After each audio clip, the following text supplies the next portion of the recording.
In my 30 years of working in engineering and construction, I've never come across such devastation on any of my projects until Weston Sampson was brought in to assess damages after Hurricane Helene hit western North Carolina. I have been fortunate to work on some very memorable projects over the years. However, my most meaningful project came more recently.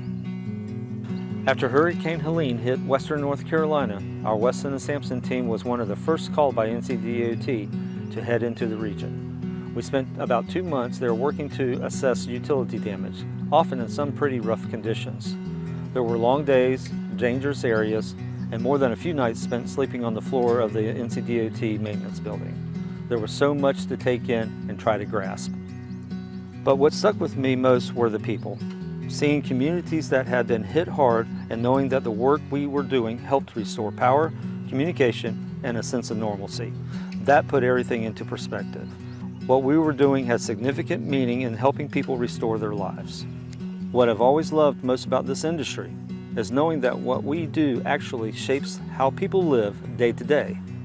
The roads we improve, the systems we coordinate, they're not just lines on paper.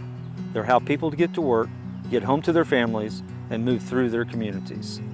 It's very rewarding to know we play even a small part in that across North Carolina and the Southeast.